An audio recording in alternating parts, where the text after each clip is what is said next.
and welcome to another episode of Youth Zone. Come 1st of every January, we celebrate the new year. Depending on the time zone, everybody comes together in the best way they know how to wish themselves Happy New Year. However, that is a general new year. Each person has a new year of their own.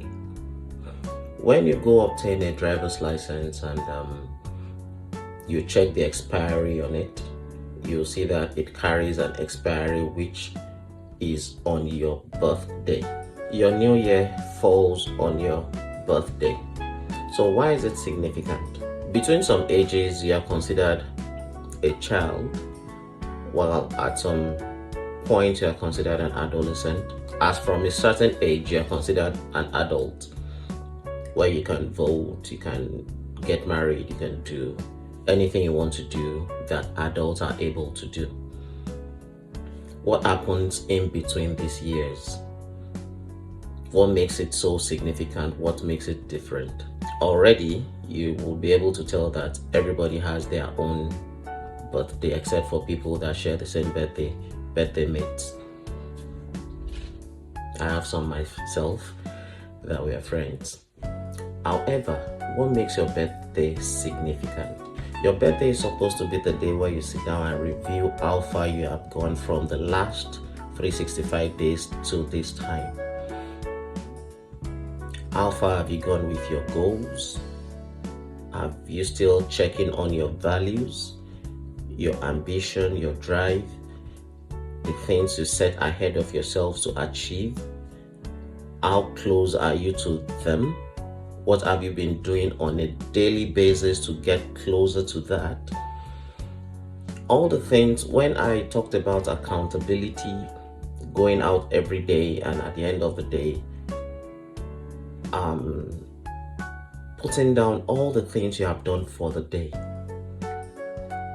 I mentioned earlier that you should not let a day go without you learning one new thing. Now, by the time you put all these things together, the summation of everything put together is what is going to be an indicator of your growth for that period. So if you have spent 365 days trying to improve on yourself, trying to groom yourself, trying to grow yourself, trying to become a better person, on the next birthday, which is going to be like a benchmark, when you look back, you are able to tell, this is where I was last year and this is where I am this year. These are the things I've been able to achieve over the period of 365 days. Then you can now set more targets for yourself. Okay, I've been able to do this in the last 1 year. What am I going to be able to do in the next 1 year, in the next 2 years? If you're in high school and you're still in probably grade 8, 9, 10 or SS1, 2, you should be able to set a target for yourself that, okay, by the coming birthday, by the next year, I should be at this grade. I should have been able to achieve this. I should have been able to obtain that. That is what you're supposed to be looking forward to. Yes, it is okay to have birthday cakes. It's okay to throw a party if your parents can afford it or if you're old enough to be able to afford it. But then don't let the parties and the socials be the main thing that drives your birthday. You should also look at your own personal growth, because it is not on the new year, which is a general thing, that you should start making resolutions.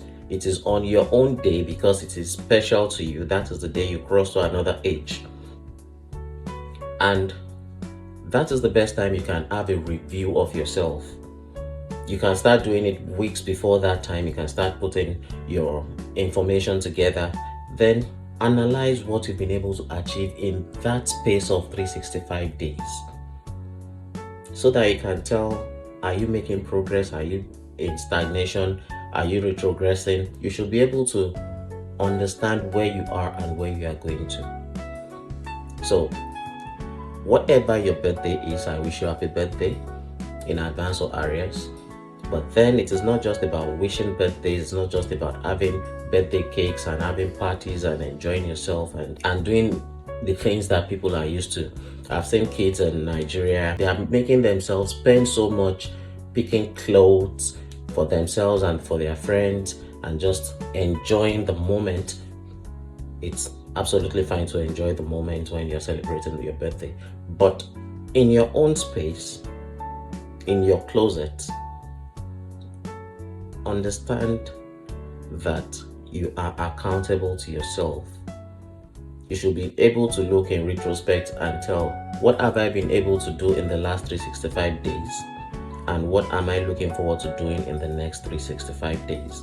If you're able to come to terms with this, if you're able to pull this together, then you would understand that the daily wins, the daily activities you carry out, everything you've been doing over the past 1 year is going to accumulate and mark up to your success for the year.